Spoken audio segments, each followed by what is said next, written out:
በስመ አብ ወወልድ ወመንፈስ ቅዱስ አሐዱ አምላክ አሜን። አቤቱ ቸር እግዚአብሔር አምላካችን ሆይ በዚህ ዕለት በዚህ ሰዓት በዚህ ስፍራ በቸርነትህ ስለሰበሰብከን ለዚህ ከፍተኛ ቀጠሮ ስላደረስከን ከሁሉ አስቀድሞ ቅዱስ ስምህን እናመሰግናለን። ቸር እግዚአብሔር አምላካችን ሆይ ሁለት ወይም ሶስት ሆናችሁ በስሜ ከተሰበሰባችሁበት እኔም ከዚያ በመካከላችሁ እገኛለሁ ብለሃልና በመካከላችን እንድትገኝልን ስብሰባችንን እንድትባርክልን ልናውቀው የሚገባንን የሚጠቅመንን ትምህርት እንድታስተምረን አእምሯችን ሊሸከመው ሊመረምረው ሊረዳው የሚችለውን ምስጢር እንድትገልጽልን ቅዱስ መንፈስህን እንድታሳድርብን አገራችን ኢትዮጵያን ኦርቶዶክሳዊ ተዋሕዶ ቤተክርስቲያናችንን ክርስቲያን ሕዝብህን በቸርነት እንድታስብልን መዓቱን በምሕረት ቁጣን በትዕግስት እንድትመልስልን እንለምንሃለን። ክብር ምስጋና ለአብ ለወልድ ለመንፈስ ቅዱስ ይሁን ዛሬም ዘወትርም ለዘላለሙ አሜን። አባታችን ሆይ በሰማይ የምትኖር ስምህ ይቀደስ፣ መንግሥትህ ትምጣ፣ ፈቃድህ በሰማይ እንደሆነች እንዲሁ በምድር ትሁን። የዕለት ምግባችንን ዛሬ ስጠን፣ በደላችንን ይቅር በለን እኛም የበደሉንን ይቅር እንደምንል። አቤቱ ወደ ፈተና አታግባን፣ ከክፉ ሁሉ አድነን እንጂ መንግሥት ያንተ ናትና፣ አሜን ለዘላለሙ አሜን። ሰላም እንልሻለን፣ በሐሳብሽ ድንግል ነሽ፣ በሥጋሽም ድንግል ነሽ። የአሸናፊ እግዚአብሔር እናቱ ሰላምታ ላንቺ ይገባል። ጸጋን የተሞላሽ ደስ ይበልሽ፣ እግዚአብሔር ከአንቺ ጋር ነውና ከተወደደ ልጅሽ ከጌታችን ከመድኃኒታችን ከኢየሱስ ክርስቶስ ምሕረትን ለምኝልን ኃጢአታችንን ያስተሰርይልን ዘላለሙ አሜን። ኦ እግዚእ ኢየሱስ ክርስቶስ በከመ አበሳይከ ምሕረትከ ስረይ ኃጢአቴ ወኃጢአተ ኩሉ ሕዝብከ። ጌታዬ ኢየሱስ ክርስቶስ ሆይ እንደ ይቅርታ እንደ ቸርነትህ ብዛት የኔንም የሕዝብህንም ኃጢአት አስተስርይ። በማወቅ ባለማወቅ በማሰብ በምሕረት በመናገር የተፈጸመውን ሁሉ እግዚአብሔር ይባርክልን። ጥር 15 ቀን 1996 ዓመተ ምህረት በዚህ ሳምንት ሁለት ታላላቅ በዓላት አሳልፈናል። መታሰቢያቸውንም በአቅማችን አድርገናል። የእግዚአብሔር ሥራ ይህኛው ከዚህኛው ይበልጣል፣ ያኛው ከዚህኛው ያንሳል ባይባልም በተለይ ይሄ የሰው ልጆች ሁሉ ድንቅ ሕይወት የሚሉት ልዩ ዕለት ነው። ከዕለቱ ጋራ ሶስተኛ ይሆናል። ልደቱ አምላክ ሰው ሆኖ በሥጋ የተገለጠበት፣ በመጠነ ሕፃናት በበረት ተጥሎ በጨርቅ ተጠቅልሎ ሲያለቅስ ሲያነጥህ የታየበት፣ እሳት በጨርቅ ተጠቅልሎ በበረት ተጥሎ የታየበት፣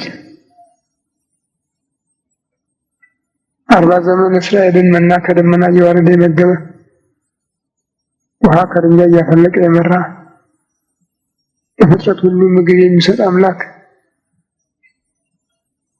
እሱ በሚያውቀው ጥበቡ ሕፃናትን ወደዚህ ዓለም በሚያመጣበት በሚያሳድግበት ስልጣኑ በድንግል ማኅፀነ ድንግልናዋን ሳይለውጥ ተጸንሶ 9 ወር ከ5 ቀን ቆይቶ ማኅፀነ ድንግልናዋን ሳይለውጥ ተወልዶ በቅፏ ላይ ሆኖ በልጆች ስርዓት እናቱን ሲያስቸግር የታየበት ጡት ሲለምን የታየበት ስራ ነው። ሊቁ ቅዱስ ዲዮስቆሮስ በጎለ እንስሳት ወዲህ አማሃን ፍት ወቀየ ወከመ ሕፃናት በከየ ዘይስዕል ማጥባቱ እሙሲሳየ በበር ተጣለ ለመንግስቱ የሚገባውን እጅ መንሻ ተቀበለ። ግን ከእናቱ ጡት ምግብ እየለመነ እንደ ሕፃናት አለቀሰ ብሎታል። እንግዲህ ይህን ድንቅ ምስጢር ሰዎች ምን ሊሉት ይችላሉ? ግን በአምሳል በይሆናል በግምት በትቼ የተፈጸመ ሳይሆን በእውነት የተፈጸመ ነበር። ከ30 ዘመን በኋላ ሌላ ነገር ተቀበለው። ኢየሱስ 30 ዘመን ሲሞላው በዮሐንስ እጅ ለመጠመቅ ወደ ዮርዳኖስ ሄደ ይላል ወንጌል። እሱም አዲስ ነው፣ አጥማቂውም አዲስ ነው። እሱንም ዓለም አያውቀውም፣ አጥማቂውንም ዓለም አያውቀውም። የሁለቱም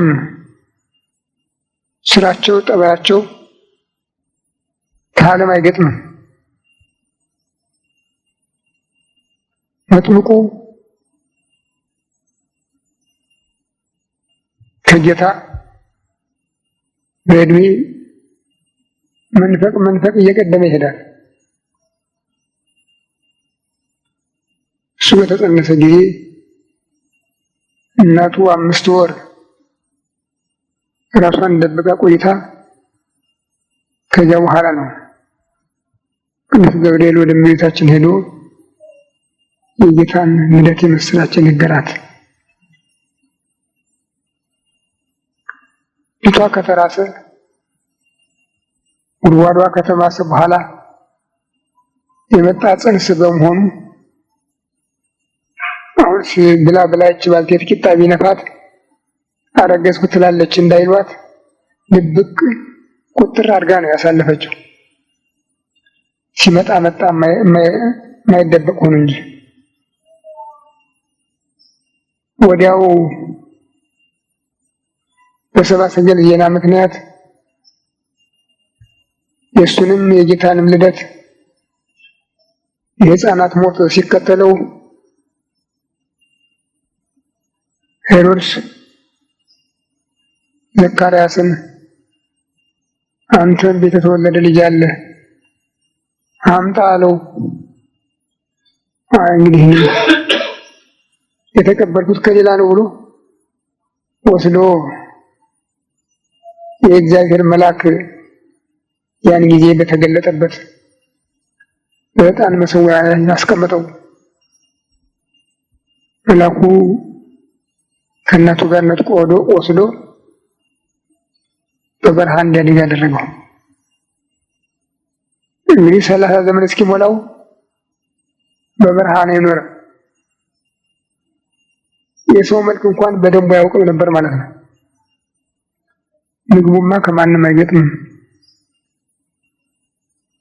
ልብሱ እናቱ ከገመል ጠውል ሰርታ የሰጠችው ይተት ነበር። በወገቡም የሚታጠቀው ያለፋ ቆዳ ነበረ። ምግቡን ወንጌል አንበጣና የጋጃ አመድ ነው ይላል። ጋጃ የሚባል ሳር አለ። ልጆቹንን የምንመጣው የነበረ ያ ነበር ይላል። የእኛ ሰዎች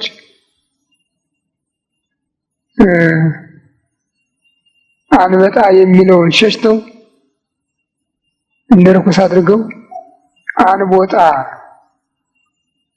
የጣዝማ ማር ነው ብለው አንቦጣ ይሉት ነበር። ወንጌል ግን አንበጣ ነው የሚል። እሱም 30 ዘመን ሲሞላው ለጌታ መንፈቅ ሲቀረው ለማስተማር ወጣ። ሁኔታው ሁሉ እንግዳ ነው ለዓለም። ትምህርቱ እንግዳ፣ አለባበሱ፣ አካሄዱ፣ ስርዓቱ እንግዳ ነው የሆነባቸው። በዮርዳኖስ በረሃ ወንዝ ለወንዝ ወንዙን ሳይለቅ ከላይ ወደ ታች ከታች ወደ ላይ እያለ ያስተምር ነበር። ትምህርቱ ደግሞ እንደ አባቶቻቸው የአብርሃም አምላክ፣ የይስሐቅ አምላክ፣ የያዕቆብ አምላክ የሚል አልነበረም።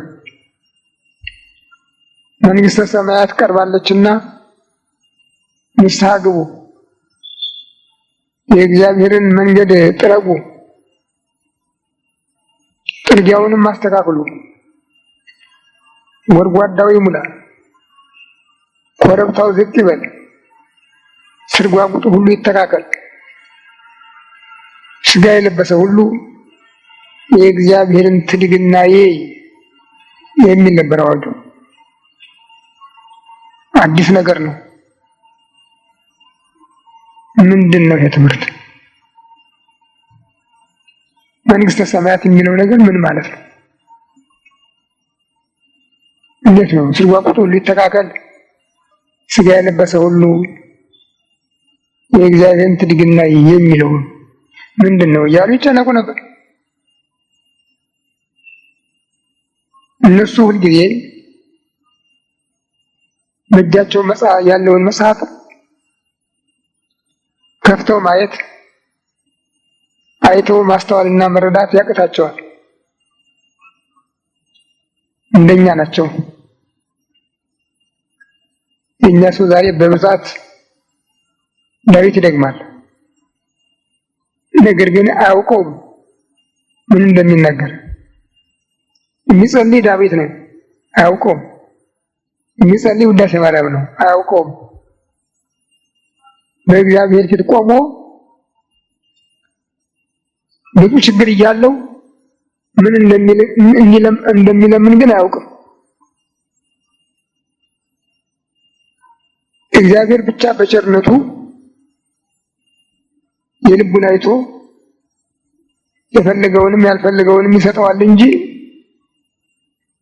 የኛ ሰው የጸሎት ስነ ስርዓት የለውም። ጸሎትም አያውቅም። በሚያውቀው ቋንቋ መጸለይ ደግሞ ትልቅ በደል ነው የሚመስለው፣ በእግዚአብሔር ፊት ኃጢአት ነው የሚመስለው። ጸሎትን ስማኝ ከማለት ይልቅ ስማኝ ቢሆን ጸሎት ማለት ነው የሚቀረው። የታዲያ ከአይሁድ የወረስነው ልምድ ነው። መጽሐፉን በደረቁ ብቻ መያዝ፣ ማንበብ፣ ማነምነብ፣ ስለ ምስጢሩ ግን ምንም አለማሰብ። ሐዋርያው ፊልጶስ ያገኘው የንግሥት ህንደኬ ጃንደረባ የነቢዩን የኢሳይያስን መጽሐፍ ያነብ ነበር ነው የሚለው። እና ሐዋርያው የምታነበውን ታውቀዋለህ ወይ ሲለው ማን አስተማረኝና ላውቀው እችላለሁ ነው ያለ። ያነበዋል፣ እኔ ማን አስተማረኝና ነው ያለው። እነዚህም በትንቢተ ኢሳይያስ ምዕራፍ 40 ይህ የመጥምቁ አዋጅ ቃል ተጽፏል። ቃለ አዋዲ ዘይሰብክ በገዳም፣ በምድረ በዳ የሚጮህ የአዋጅ ነጋሪ ድምፅ። ወይብል ሲሁ አፍኖቶ ለእግዚአብሔር፣ የእግዚአብሔርን መንገድ ጥረጉ፣ ጥርጊያውን አስተካክሉ፣ ጎድጓዳው ይሙላ፣ ኮረብታው ተራራው ዝቅ ይበል፣ ስርጓጉጡ ሁሉ ይተካከል፣ ስጋ የለበሰ ሁሉ የእግዚአብሔርን ትድግና ይይ የሚለውን የመዘገበው ከ700 ዓመት በፊት የነበረው ነቢዩ ኢሳይያስ ነው። አይናማ ነቢይ ነው። ክርስቶስ ሐዋርያቱም በፈጸሙት ስራ ሁሉ ኢሳይያስ እዚያው አለበት ቆሞ ያላየው የለም። ሁሉንም አይቶ የቤቱን ዕቃ ለይቶ በየአይነቱ እንደሚያስረክብ ባለሙያ ለይቶ የመጽሐፍትን ምስጢር አስረክቧቸዋል። እነሱ ግን ማንኛውንም አውቀው ሊጠቀሙበት አልቻሉም። መጥምቁ እንኳን እነሱ ሁኔታውን አይተው ሰው የበላውን የማይበላ፣ ሰው የነካውን የማይነካ፣ ሰው የለበሰውን የማይለብስ፣ ሰው በሚኖርበት የማይኖር መሆኑን ተመልክተው ምናልባት ያ ይመጣል የሚባለው ይሆናል፣ እሱ ካልሆነ እንዲህ አይነት ልዩ ጠባይ አይኖረውም ብለው አስበው አንተ ማን ነህ ብለው ጠይቀውት ነበረ። አንዳንዶቹ ታላላቆቹ ሊቃውንት በሕዝቡ መካከል ይተሽለከለኩ እየገቡ ምናልባት ሙሴን ይሳደብ እንደሆን እያሉ ኦሪትን ይነቅፍ እንደሆን እያሉ ያዳምጡት ነበር። እሱ ግን እናንተ የእፉኝት እባብ ልጆች ከሚመጣው መቅሰፍት እንድታመልጡ ማን ነገራችሁ? አባታችን አብርሃም ነው በማለት የምታመልጡ አይምሰላችሁ። ለአብርሃም እኮ ከነዚህ ከድንጋዮች ልጅ አድርጎ ማስነሳት ይቻለዋል። እግዚአብሔር አጥምቃችኋለሁ፣ ግን በመካከላችሁ አለ እናንተ የማታውቁት፣ እሱ በመንፈስ ቅዱስ በእሳት ያጥምቃችኋል። መንሹ በእጁ ነው፣ አውድማውን ያጠራል፣ ገለባውን ወደ ታች ይጨምረዋል፣ ምርቱን ግን በጎታ ላይ ይሰበስበዋል ይላቸው ነበር። ከዚህ በኋላ እስቲ ሆነ ቀረ በተለይ መልእክተኞችን እንላክና ሁኔታውን እንስማ ብለው ላኩበት። እኛ ከሌዋውያን ተልከን የመጣን፣ አንተ ማን ነህ? ራስህን ማን ነኝ ትላለህ? ኤልያስ ነህ? ነቢይ ነህ? ክርስቶስ ነህ አሉት። ሁሉንም አይደለሁም አላቸው። ነቢይ ይመጣል ተብሏል፣ ይጠብቁት ነበር። ኤልያስም ይመጣል ተብሏል፣ ይጠብቁት ነበር። ያ በታሪክ የሚያውቁት ኤልያስ ይመጣል ብለው፣ ክርስቶስ ይመጣል ተብሏል፣ ይጠብቁት ነበር። ነቢዩና ክርስቶስ መምጣቱን ሁሉም መጥተዋል፣ ግን አይደለሁም አላቸው። ነቢይ ነኝ የሚለውን እንኳን አልተቀበላቸውም። አንዱን ቢቀበላቸው ለሌላው ደግሞ ምክንያት እንዳይሰጡ። ታዲያ ነቢይ ካልሆንክ፣ ኤልያስም ካልሆንክ፣ ክርስቶስም ካልሆንክ ለምን ታጠምቃለህ አሉት። እኔማ ነቢዩ ኢሳይያስ እንደተናገረ በምድረ በዳ የሚጮህ የአዋጅ ነጋሪ ድምፅ ነኝ፣ የቃጭል የደወል ድምፅ ነኝ። የእግዚአብሔርን መንገድ የእግዚአብሔርን ማደሪያ ልባችሁን ሰውነታችሁን ከኃጢአት አንጹ፣ ጥረጉ፣ ጎድጓዳው ይሙላ፣ ተስፋ የቆረጠው ተስፋ ያያዝ፣ ተራራው ኮረብታው ዝቅ በል፣ ትዕቢተኛው ራሱን ዝቅ ያድርግ፣ ስርጓጉጡ ወጣ ገባ ሁሉ ይተካከል፣ በክፋት ውስጥ ያለ ሁሉ ክፋቱን ይተው፣ ሥጋ የለበሰ ሁሉ የእግዚአብሔርን ትድግና ማዳኑን ማለት ክርስቶስን ይመልከት አላቸው።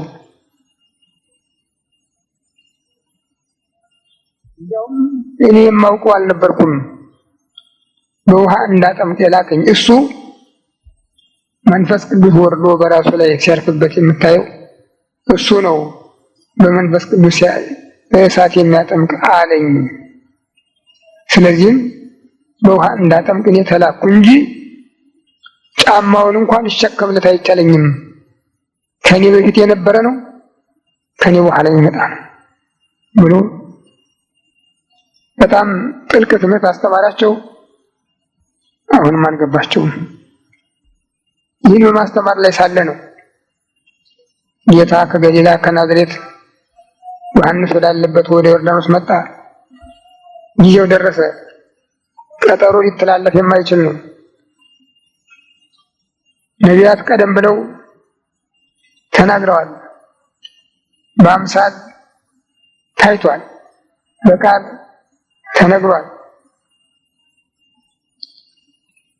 ነቢዩ ዳዊት ይቤ እግዚአብሔር ወፄ እገብ ወትመየጥን ተቀላየ ባህር እስራኤልን ይዤ ከተሻገርኩ በኋላ ወደ ዮርዳኖስ ወደ ጥልቁ ባህር እንደገና እመለሳለሁ ብሏል። ይሄ ነበረ በሊቃውንቱ ጭንቅላት የሚጉላላ። ሪው ከማያት ቢዮ ሪው ከማያት ወፈሩ ደንገጹ ከላያተ ማያት ወደምፀ ማያት ይሆኑ። ውሆች አዩህ ፈሩ፣ ውሆች አዩህ ደነገጡ፣ ውሃነታቸውም ጠፋ ይላል። ስለዚህ ሁሉ ነገር ያለ ምሳሌ ያለ ምስክር አልሰራውምና መጀመሪያ በዚህ በተጠመቀበት ስፍራ እስራኤል ተሻግረውበታል። በትንቢተ ኢያሱ በምዕራፍ 3፣ 4፣ 5 እንደተገለጠው ኢያሱ መሪነቱን ከእስራኤል ተረክቦ ወደ ምድረ ርስት ሕዝቡን ለማስገባት በአዲስ ስራ ላይ ነበር። የቀራቸው ጉዞ ሁሉ አልቋል። አንድ ነገር ብቻ ነው፣ የዮርዳኖስን ወንዝ መሻገር። ክረምት ነው፣ በእነሱ ወሩ ጥር ነው። ውሃው ከአፋፍ ውስጥ ገደፉ ሞልቶ በሜዳ ላይ ይፈሳል። ጌታ ኢያሱን ካሁን ጀምሮ ከፍ ከፍ አድርግሃለሁ፣ ከሙሴ ጋር እንደነበርኩ ከአንተ ጋር መሆኔንም ዓለም ያያል። ከ3 ቀን በኋላ ዮርዳኖስን ትሻገራላችሁ። ሕዝቡን አስጠንቅቃቸው፣ አዘጋጃቸው። እስከ 3 ቀን ልብሳቸውን ይጠቡ፣ ንጽሕናቸውን ይጠብቁ። ወንዶች ወደ ሴቶች፣ ሴቶች ወደ ወንዶች አይቅረቡ። በ3ኛው ቀን ማለዳ መንገዱን እናንተ ከዚህ በፊት ሄዳችሁበት አታውቁምና ስለማታውቁት የእግዚአብሔርን ታቦት የተሸከሙ ካህናት ይቅደሙ። ሕዝብ ሁሉ እነሱን ይከተል። ማንም ሰው ወደ ታቦት እንዳይቀርብ ከ2000 ሜትር ወደ ታቦት ወደ ግቢ አይቅርብ። ካህናት በሄዱበት መንገድ ተከትላችሁ ሂዱ። ካህናት ወደ ዮርዳኖስ ወንዝ ሲገቡ ታቦትን እንዳያዙ ይቆሙ። ሕዝቡ ተጠቃሎ እስኪሻገር ድረስ ከስፍራቸው እንዳይነቃነቁ። በዚህ ጊዜ ከውጭ እስራኤል በየነገዳቸው አንዳንድ ደንጊያ ወስደው የካህናት እግር በቆመበት 12 ደንጊያ ይትከሉ። ከውስጥ ደግሞ አንዳንድ ደንጊያ ይዘው ይወጡና ዛሬ በመታድሩበት በሰፈራቸው ይትከሉ ብሎ አዘዘው። አዋጅ ነጋሪ ዞሮ ከ3 ቀን በፊት ለፈፈ። ሕዝቡ ተዘጋጁ፣ ስንቃቸውን ሰነቁ። ጠዋት ጥር 10 ለ11 አጥቢያ ወደ ዮርዳኖስ ወንዝ ተቃርበው አደሩ። ጥር 11 በማለዳ ካህናት ታቦተ እግዚአብሔር ይዘው መንገዱን ቀደሙ። ሌላ ጊዜ 12ቱ ነገድ ሶስት ሆነው ተመድበው በታቦት ዙሪያ ተሰልፈው ነበር የሚሄዱ። በፊት ነገደ ይሁዳ ቀዳሚ ሆኖ የሱ ተከታዮቹ፣ በኋላ ኤፍሬም በቀኝ በግራ የቅርብ ወንድሞቻቸው ሆነው ሶስቱ ነገድ። እንዲያም ሆኖ ይህ ከ2000 ሜትር የሚለው ርቀት የተጠበቀ ነው። በመሃል ካህናት ብቻ ታቦት ይዘው ነበር የሚሄዱ። በዛሬው ቀን ግን ከሁሉም ታቦት ቀድማ ሁሉም ተከትለው ነው የሄዱ። ውሃው ላይ ሲደርሱ ካህናቱ ውሃውን ሲረገጡ ውሃው ከመፍሰስ ተቋረጠ፣ ቀጥ አለ። ገብተው ዋናው ቦይ ላይ ወንዝ ውስጥ ቆሙ። ውሃው ወደ ታች የሚሄደው ወርዶ አለቀ፣ ተቋረጠ። ከላይ የሚመጣው ግን መጥቶ ተከምሮ በሩቅ ይታይ ነበር ይባላል። ቀላትያርም እስከሚባል ቦታ ድረስ። በዚህ አኳኋን ከሴቶች፣ ከህፃናት፣ ከሽማግሌዎች ሌላ የሌዋውያንን ቁጥር ሳይጨምር ለውትድርና የደረሱት ብቻ 605,550 የሚሆን ህዝብ። እንግዲህ እነዚህ ሲሆኑ ከነ ቤተሰባቸው ከፍተኛ ነው ማለት ነው። ያ ሁሉ ህዝብ እስኪሻገር ካህናት በወንዙ መካከል ቆመው ነበር። ሁሉ ከተሻገሩ በኋላ እግዚአብሔር እንዳዘዘው ኢያሱ ስራቱን ከፈጸመ በኋላ ከዮርዳኖስ ውጡ አላቸው። ወጡ። ዮርዳኖስ ቀድሞ በነበረበት መስመር ይፈስ ጀመረ። እንዲህ አድርጎ ነው ወደ ምድረ ርስት ያስገባቸው። ኢያሱ የጌታ፣ ህዝቡ የምዕመናን፣ ውሃው የጥምቀት፣ ምድረ ርስት የመንግስተ ሰማያት ምሳሌ ነበሩ። ይህን ካሳየ በኋላ ከ1500 ዓመት በኋላ ያን ስራ የሰራው ኃያል አምላክ ወደዚህ ስፍራ መጣ። ነገር ግን እንደ ኢያሱ ታጅቦ አልነበረም። ያንን ያህል ህዝብም አልነበረም። በጊዜው ከዮሐንስ ጥምቀት ለመቀበል በአዲሱ ስርዓት የእግዚአብሔር መንፈስ ከጠራቸው ህዝቦች በስተቀር ሌላ ህዝብ አልነበረም። እዚያው ወርዶ አደረ። ከሌሊቱ በ10 ሰዓት ተጠመቀ። ጌታ ቅዱስ ዮሐንስን እኔ ልታጠምቀኝ መጥቻለሁ ሲለው እኔ ወደ አንተ ልመጣ እንጂ አንተ ወደ እኔ ልትመጣ ይገባሃልን?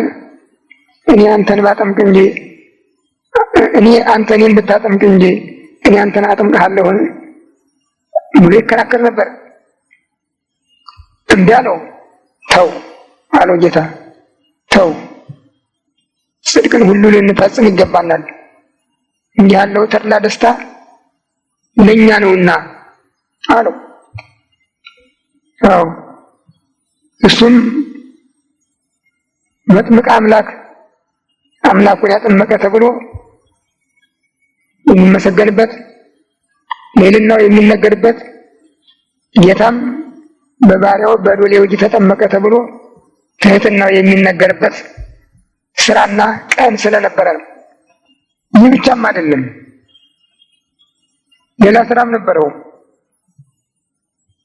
አዳምና ሔዋን ከገነት ወጥተው ሲጉላሉ በነበረበት ጊዜ ቀድሞ የነበሩበትን ክብር፣ ዛሬ የደረሱበትን ሐሳር፣ ቀድሞ የነበሩበትን ሕይወት፣ ዛሬ የደረሱበትን ጭንቀት እያሰቡ ወደዚያ ቦታ ለመመለስ ያላደረጉት ሙከራ የለም።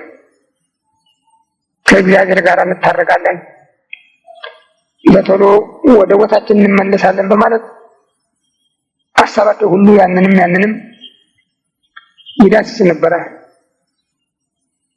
እና ሱባኤ መግባት አሰቡ። እንደ ሰይፍ እንደ መቀስ ከምትከፋፈል ባህር ውስጥ ሱባኤ ያዙ። ግን 40 ቀን ሳይሞላ ሰይጣን መጥቶ ከዚያ አስወጣቸው። እኔ የብርሃን መልአክ ቅዱስ ገብርኤል ነኝ፣ ይበቃችኋል፣ ውጡ ተብላችኋል አላቸው። እነሱም አምነውት ወጡ።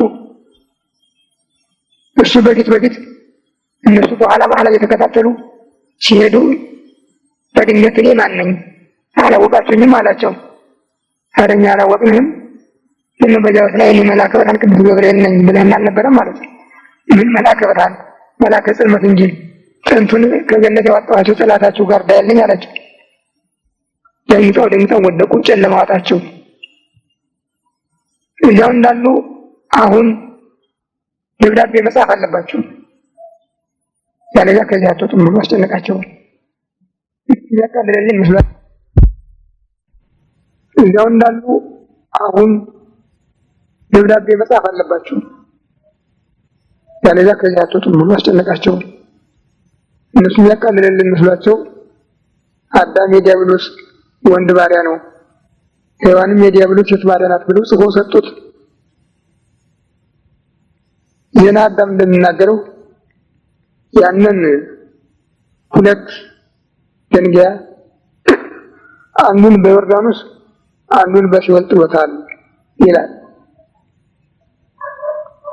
ሰይጣን ምንም እንኳን ወንጀለኛ በደለኛ ክፉ ቢሆንም ተፈጥሮ መልአክ ስለሆነ እግዚአብሔር በዓለም የሚያደርገውን ብዙውን ነገር ያውቃል እና አንተ እግዚአብሔር ፍጥረት እንደሚታረቅ ያውቅ ነበርና ይህ መጥቶ የኔ ናቸው ባሮች ተልግጠ ያለኝ እንደሆነ እንዴ ምን ያንተ ናቸው የፈረሙት ፍርማ ይታይ የኔ ናቸው እንጂ ላለሁ የሚል ሀሳብ ነበረው እንደ ፍጡርነቱ።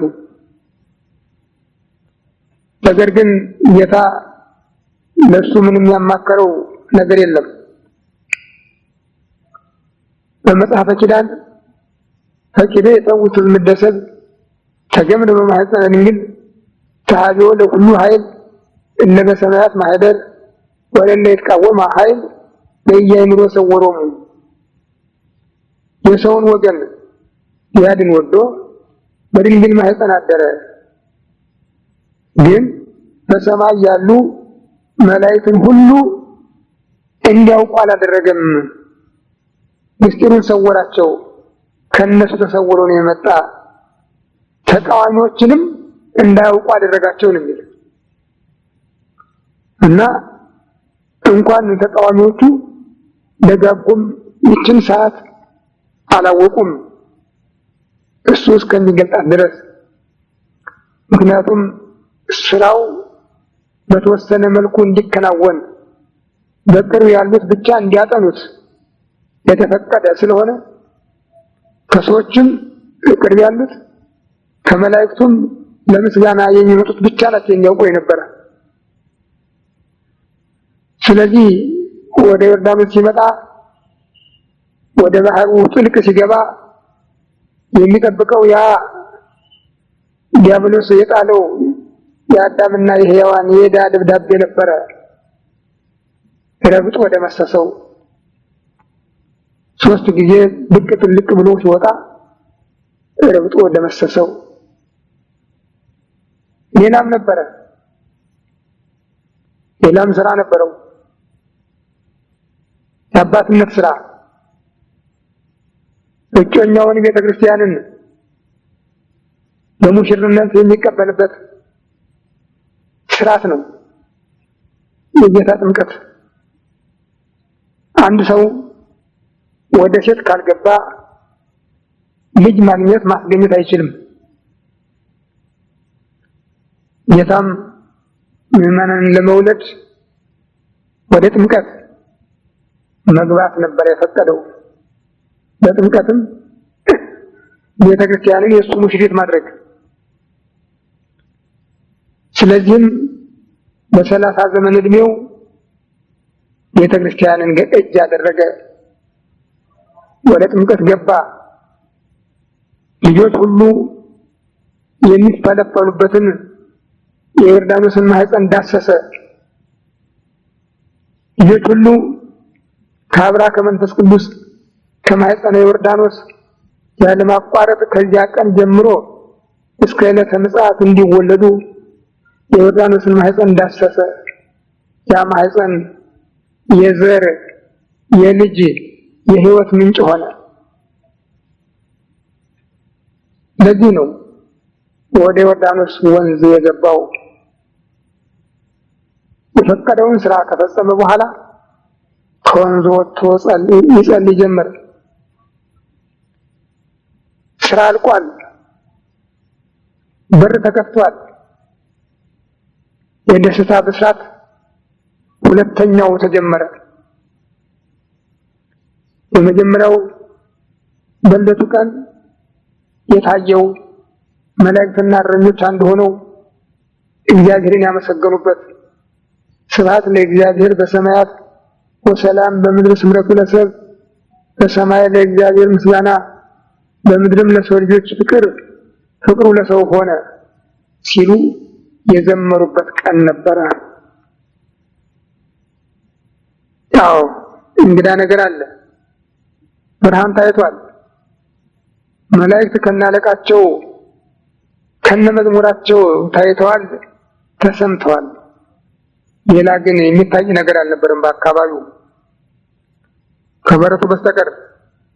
በጨርቅ ተጠቅልሎ ከሚያለቅሰው በጨርቅ ተጠቅልሎ አውራጣት እንዳስሮ ከሚያለቅሰው ሕፃን በስተቀር። ዛሬ ግን ልዩ ስራ መጣ። ኢየሱስ ከውሃው ወጥቶ ሲጸልይ ሰማይ ተከፈተ። እንዴት ብዬ ላስረዳችሁ እንደምችል አላውቅም። እናንተም ማስተዋል ሊደርሱበት የሚችሉ አይመስለኝም። መጽሐፍም ይህን ያህል አላስፋፋውም። ወንጌል ወተጠሚቆ እግዚእ ኢየሱስ ሶቢሃ ወፃ እማይ፣ ጌታ ኢየሱስ ተጠምቆ ወዲያውኑ ከውሃው ወጣ። ወንዘ ይጸልይ ተርኅወ ሰማይ፣ ሲጸልይም ሰማይ ተከፈተ ነው ያርጉን አስቀምጠው። ወወረደ መንፈስ ቅዱስ ወነበረ ዲበሪቱ፣ መንፈስ ቅዱስ ወርዶ በራሱ ላይ ሲቀመጥ አየነ። ምን እንደውም ወሬ የሚገርም እኮ ነው። ወሬ እንደ ወረድ መንፈስ ቅዱስ በአምሳለ ርግብ ወነበረ ዲቤሁ፣ መንፈስ ቅዱስ በርግብ አምሳል ሲወርድበት አየ፣ በራሱ ላይ ማረፈ ነው። ከዚህ በኋላ መጽአ ቃልም ሰማይ ዘይብል ዝንቱ ውእቱ ወልደ ዘአፈቅር ወለቱ ስምዖ፣ ከሰማይ የምወደው ልጄ ይህ ነውና እሱን ስሙት የሚል ቃል መጣ አይላል። ምስጢሩ ጥልቅ ረቂቅ፣ እኛ ልንመረምረው ልንደርስበት የማይቻል ሆኖ ሳለ ጸሐፊው ግን እንዴት አድርጎ ጥቅልል አድርጎ በእነዚህ ጥቂት ቃላት እንዳስቀምጠው አላውቅም። ሉቃስ ትንሽ ከመንተ ርግብ ይላል። ሲታይ መንፈስ ቅዱስ በአካል ርግብ ይመስል ነበር ነው የሚል እና በራሱ ላይ አረፈ። ለምን ነበር? ተዘግቶ የኖረ ሰማይ ተከፈተ። ሰውና እግዚአብሔር ፊት ለፊት ተያዩ። ምስጢረ ሥላሴ ተገለጸ። አንድነት ከሶስትነት፣ ሶስትነት ከአንድነት። ይህ ምስጢር በአብርሃም ዘመን በጨረፍታ ታይቶ ነበረ። አብርሃም በቀትር ጊዜ ከዛፍ ስር ተቀምጦ መንገዱን ሲያይ እግዚአብሔር ተገለጠለት ይላል ለሙሴ አነጋገር። ዓይኑን ባነሳ ጊዜ ግን ሶስት ሰዎች ነው ያየ። ሮጠ ሄዶ ሰገደላቸውና አቤቱ በፊቱ ሞገስ አግኝቼ እንደሆነ ከጥላ አልፋችሁ እህሉ ቀምሳችሁ ትሄዳላችሁ አላቸው ነው የሚለው። በሰው አምሳል ነው የሚለው። ዛሬ ግን እንደዚህ አይደለም፣ ለየት ያለ ነው። ሰማይ ተከፈተ፣ መንፈስ ቅዱስ እንደርግብ ከሰማይ ሲወርድ አየ። ከሰማይም የምወደው ልጄ ነውና እሱን ስሙት የሚል ቃል መጣ የሚል የተጻፈው። እኔን የሚገርመኝ ነገር ቢኖር አየ የሚለው ቃል ነው። አብ፣ ወልድ፣ መንፈስ ቅዱስ በህልውና አንድ ናቸው፣ በመለኮት አንድ ናቸው። አንዱ ለአንዱ እንግዳ የሚሆንበት፣ አንዱ ለአንዱ በቅጽበት እንኳን የሚለያዩበትና ተለያይተው ቆይተው የሚተያዩበት እንዲህ ሆነ ተብሎ ሊተረክላቸው የሚቻል አይደለም። ግን ኢየሱስ ከውሃው ወጥቶ ሲጸልይ ያን ጊዜ ሰማይ ተከፈተ፣ መንፈስ በርግብ አምሳል ሲወርድ አየ ይላል። አየ። ጌታ በቃል የተናገረውን በስራ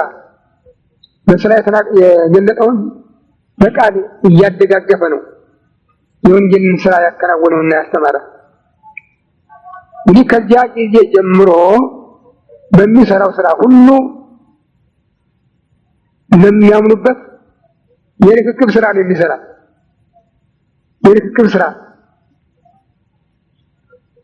አንድ ባለቤት ለልጁ ያዘጋጀለትን ቤት ከነ ንብረቱ ሰፍሮ ቆጥሮ በየአይነቱ እንደሚያስረክበው ጌታም ለምዕመናኑ ሀብቱን፣ ጸጋውን፣ ምድራዊውንም ሰማያዊውንም በቃል በስራ ቆጥሮ ነው ያስረከበው።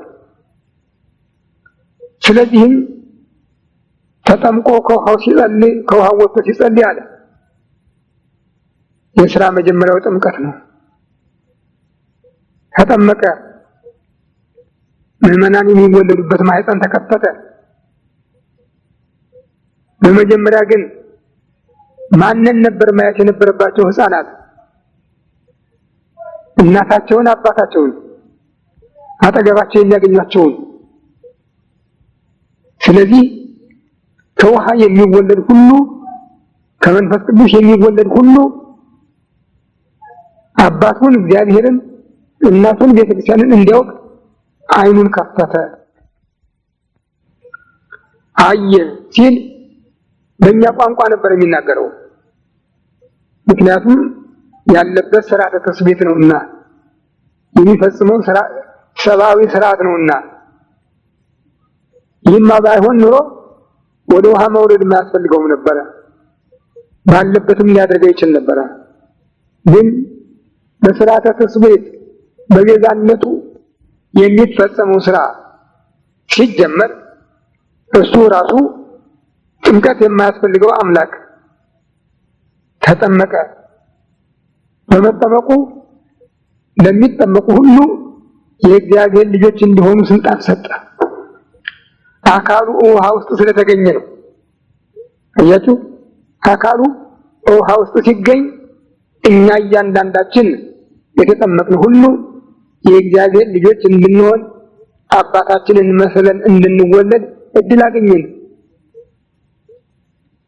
ቅድም እንደጠቀስኩት ወንድ ወደ ሴት ካልገባ ልጆችን ማስገኘት አይችልም ብያችኋለሁ። ስለዚህ ነው ጌታ ወደ ውሃ የገባው። የምዕመናን እናት ጥምቀት ናት። የሚወለዱበት ስርዓት ጥምቀት ነው። ወላጃቸው እግዚአብሔር ነው በመንፈስ ቅዱስ። ስለዚህ ጌታ በሚያስተምርበት ጊዜ ከኒቆዲሞስ ጋር ሲነጋገሩ ለተወልደ እማይ ወይም መንፈስ ቅዱስ ይህ ለሕይወት ለመንግስተ እግዚአብሔር፣ ከውሃና ከመንፈስ ቅዱስ ያልተወለደ የእግዚአብሔርን መንግስት ሊያይ አይችልም አለው። ንግግራቸው የተጀመረው በሰፊ አርስት ነበርና እንዲህ ይጠባል ብሎ ኒቆዲሞስ አላሰበም ነበረ። መምህር፣ እኛ እኮ አንተ ከእግዚአብሔር እንደሆንክ እናምናለን። አንተ የምታደርገውን ታምራት ከቶ ሊያደርግ የሚቻለው የለም ነበር ያለው ነገሩ ሲገርም። ልክ ነህ አይደለህም አንድ መልስ ነው። እንደሱ የሚል መልስ አልመጣም።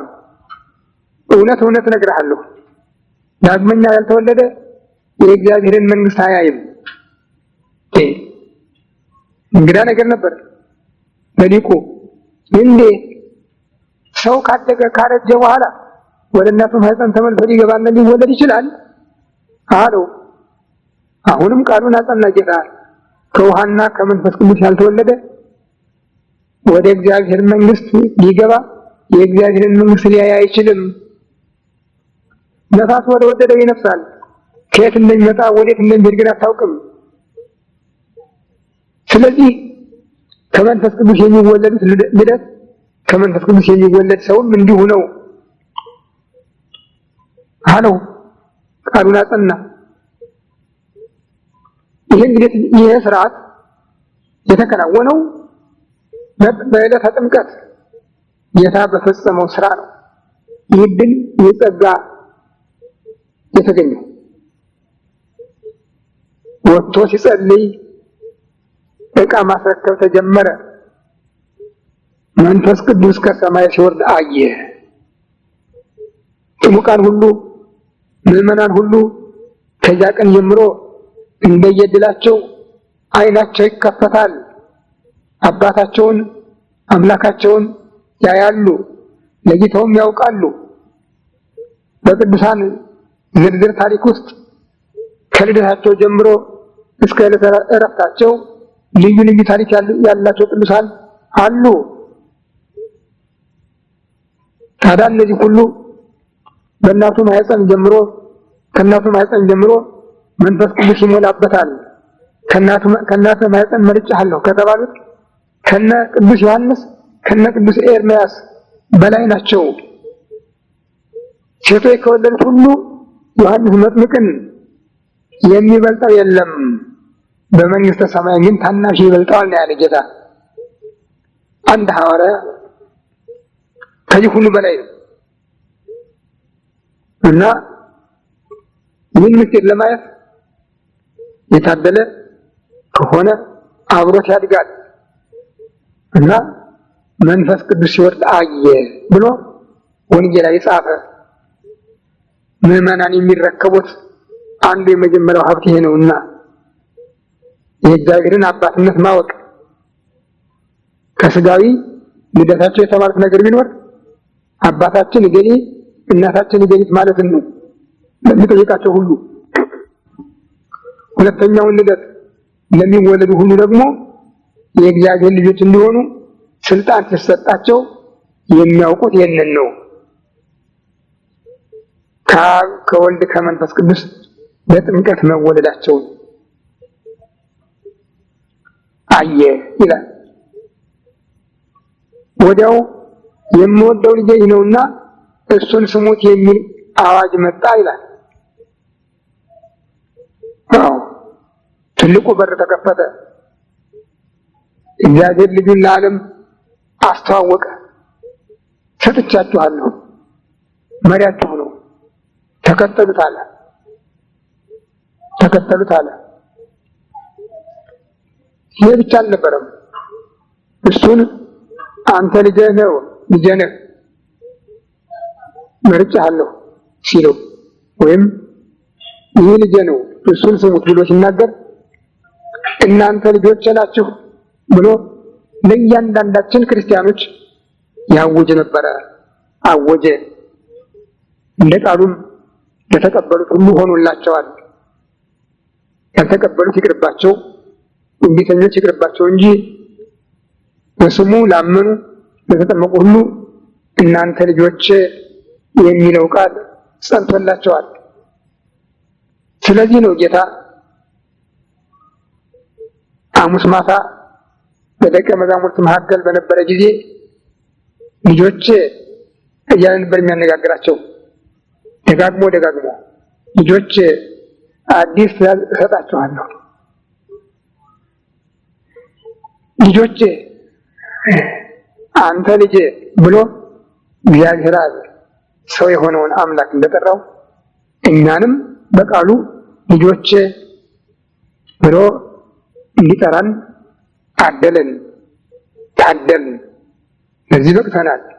ደስ ሊለን ይገባል። መንፈስ ቅዱስ ወርዶ በራሱ ላይ ሲያርፍ ዓለም ከክፋት ወደ በጎነት፣ ከክህደት ወደ ሃይማኖት፣ ከርኩሰት ወደ ቅድስና ለመተላለፉ በቂ መረጃ ነበረ።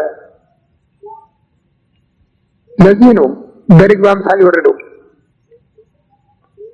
ርግብ ቤቷን ካላፈረሱባት በስተቀር ልጆቿን ሊገሉባት፣ ሊደበድቧት፣ መከራ ቢያጸኑባት ቦታዋን አትለቅም። ምዕመናንም በመከራ ሰበብ፣ በችግር ሰበብ ሃይማኖታቸውን አይለውጡም። ርግብ ቂም የላትም። ምዕመናንም እንደ ርግብ የዋሃን ሆኑ ተብለው ታዝዘዋል። ይህ ጸጋ የሚያገኙ ታዲያ ከመንፈስ ቅዱስ ነው። አዳጌ በቀል ከሆነው ከመንፈስ ቅዱስ ነው።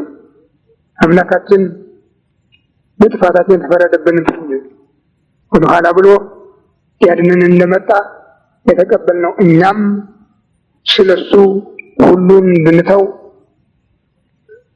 ይህ የልቡና ንጽሕና ጸጋ የሚያድለን መንፈስ ቅዱስ ነው። ወርዶ ከራሱ ላይ አረፈ ይላል። መንፈስ ቅዱስን መስጠት ገንዘቡ እሱ ብቻ ነውና፣ የእሱ ብቻ ነውና፣ ባለቤቱ እሱ ብቻ ነውና፣ አንድነትም ያለው ከእሱ ጋር ነውና፣ ስለዚህ እሱ መንፈስ ቅዱስ በራሱ ላይ እንዲያርፍበት አደረገ። ከዚህም በኋላም መጀመሪያ በአዳም ፊት ላይ እፍ ብሎ ጸጋውን አሳድሮበት የነበረ አምላክ ሰው መሆኑን በዚህ ከገለጸ በኋላ ለወደፊትም ደግሞ ቤተ ክርስቲያን ለልጆቿ ይህን ጸጋ እንድታስተላልፍ በትንሣኤው ማታ በደቀ መዛሙርቱ ፊት ላይ እፍ ብሎ መንፈስ ቅዱስን ተቀበሉ፣ ኃጢአቱን ይቅር ያላችሁት ይሰረይለታል፣ ኃጢአቱን ይቅር ያላላችሁት አይሰረይለትም ብሎ ጠቅላላውን ስልጣን ለቤተ ክርስቲያን የሚያስተላልፍ ነውና በዕለተ ጥምቀቱ መንፈስ ቅዱስ ወርዶ በራሱ ላይ አረፈ ይላል። ይህ አስደናቂ ምስጢር እዚያ ለነበሩት ሰዎች ብቻ እንጂ ለሁሉ አልታየም። ሊረዳ የቻለ ቢኖር ምናልባት መጥምቁ ብቻ ሊሆን ይችላል። በዚህ ነው እንግዲህ የወንጌል ጉዞ የተጀመረው። ይህ ኃይል ነው ምዕመናንን ሁሉን በሁሉ እንዲያከናውኑ የሚረዳቸው፣ በድል አድራጊነት ከዚህ ዓለም እንዲወጡ የሚያደርጋቸው፣ በየተሰለፉበት ስራቸውን መንገዳቸውን የሚያቃናላቸው ይህ ዛሬ በተፈጸመው ስርዓት የተገኘው ኃይል ነው። አዎ በጥምቀት ነው ሁሉ ነገር የተገኘ። ስለዚህ በዓለ ጥምቀት እጅግ ከፍተኛ በዓል ነው። ቅድም እንደጠቀስኩላችሁ እስራኤል ወደ ዮርዳኖስ ወንዝ ቀርበው አድረው ጠዋት እንደተሻገሩ ጌታም ከገሊላ ከናዝሬት ዮሐንስ ወዳለበት መጥቶ እዚያ በዮርዳኖስ ወንዝ ዳር አድሮ በ10 ሰዓት እንደተጠመቀ እኛም በጥምቀት የዓለምን ማዕበል ሁሉ ተሻግረን ወደ ርስታችን እንገባለን። እስራኤል ዮርዳኖስን ተሻግረው ወደ ርስታቸው ገቡ። እኛም በጥምቀት ወደ መንግስተ ሰማያት እንገባ ስልጣን ተሰጠ። እስራኤል በተሻገሩበት ቀን ጥቅሙ ለተመሪዎች ብቻ አልነበረም፣ ለመሪውም ጭምር ነበረ። ከዛሬ ጀምሮ ከሙሴ ጋር እንደነበርኩ ከአንተ ጋር መሆኔን ዓለም ያውቃል፣ ከፍ ከፍ አድርግሃለሁ ብሎ የተናገረው አምላክ ባህር ከፍሎ ህዝቡን በደረቅ ሲያሻግር በመታየቱ ኢያሱ ከዚያ ቀን ጀምሮ እጅግ ከፍተኛና ድንቅ ሰው ሆኖ በዓለም ኖሯል። የኛ መምህር የኛ መድኃኒት ኢየሱስ ግን በዚያ ቀን ለኛ ከሚሰጠው ስጦታ በስተቀር ለሱ ያገኘው ነገር የለም። ኢያሱ ተቀባይ ነበር፣ ኢየሱስ ግን ሰጪ ነው። ስለሆነም ጸጋውን ሁሉ ለምዕመናኖቹ በዕለተ ጥምቀቱ አደለ። ዕለቱን ወደ ጾም ሄደ። 40 ቀን 40 ጾሞ ሲመለስ በቃና ዘገሊላ ሰርግ ቤት ተገኘ። በዚያም የመጀመሪያውን ተአምራት አደረገ። ውሃውን ወደ ወይን ለወጠ። ስራ ተጀመረ። ርክክብ ቀጠለ። ተአምራት ሁለተኛ ለምዕመናን ተሰጠ። ከዚያ ጊዜ ጀምሮ ቤተክርስቲያን ጌታ በጠረገላት መንገድ ከሄደች ሁሉ ነገር የእሷ መሆኑን የምታረጋግጥበት ኃይልን ተረከበች። ምድራዊነቷ አያስቀረውም፣ አይሽረውም። ሰማያዊነቷም ምንጊዜም አይገታምና። ስለዚህ የኢትዮጵያ ቤተክርስቲያንም ከጥንታው ጀምሮ በብሉይ ኪዳንም በሐዲስ ኪዳንም የሥርዓቱ የእምነቱ የትምህርቱ ባለቤት በመሆኗ ይህንን በዓል በየዓመቱ ወደ ወንዝ እየወረደች የጌታን ሥራ ታዘክራለች። በብሉይ ኪዳን በኢያሱ አማካይነት የፈጸመውን፣ በሐዲስ ኪዳን በቸርነቱ ራሱ ያከናወነውን ታስታውስ ትኖራለች። በዚህ ነው የኖረችው። ዛሬ ግን ብዙ ጭቅጭቅ እየተፈጠረ ነው። ምክንያቱም ጥቅም በጥቅም እየተለወጠ ነውና ያኛውን ጥቅም አንፈልግም፣ መሬቱ ለሌሎች መሰጠት አለበት በሚለው ብዙ ችግር እየተፈጠረ ነው። ምናልባት እግዚአብሔር ሊለወጠው ይችል ይሆናል፣ አይታወቅም። ይህን አናውቅም። በዕለቱ ግን ይደርሰናል። ቤተክርስቲያናችን ግን ያቆየችን ይህንን ነው። ጠላቶቻችን የልዩ ልዩ መናፍቃን ዲቃሎች ግን ይህን ሁሉ እየናቁ እያቃለሉ እየሰደቡ ሁሉ ነገር እንድንጠላው ከማድረግ ባሻገር ከማድረግ በላይ ሌላም ኃይል እንዲደግፋቸው እያደረጉ ነው እና ሁሉ ነገር እየተቀነሰ ነው። ስለዚህ እግዚአብሔር አምላካችን ይህንን የሃይማኖትን ፈለግ ከሀገራችን እንዳያጠፋብን ወደ ነበረ ክብራችን ለመመለስ እንዲያበቃን ፈቃዱ ይሁንልን።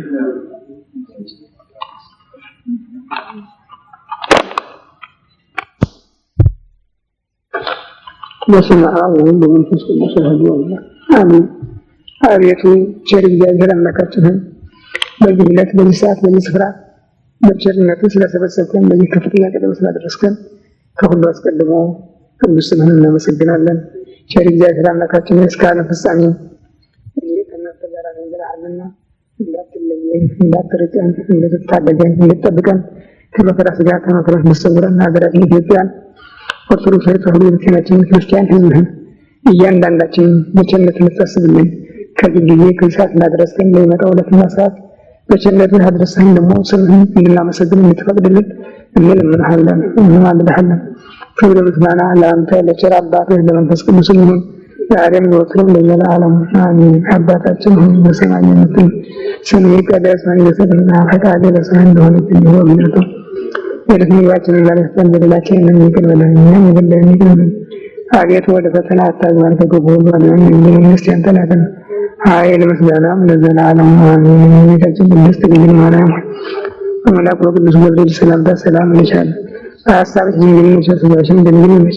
የአሸናፊ የእግዚአብሔር እናቱ ሰላምታ ላንቺ ይገባሻል። ከሴቶች ተለይተሽ አንቺ የተባረክሽ ነሽ፣ የማኅፀንሽ ፍሬ ኢየሱስ ክርስቶስ ምስጉን አምላክ ነው። ጸጋን የተሞላሽ ደስ ይበልሽ፣ እግዚአብሔር ከአንቺ ጋር ነውና ከተወደደ ልጅሽ ከጌታችን ከመድኃኒታችን ከኢየሱስ ክርስቶስ ምሕረትን ለምኝልን ኃጢአታችንን ያስተሰርይልን ለዘላለሙ አሜን።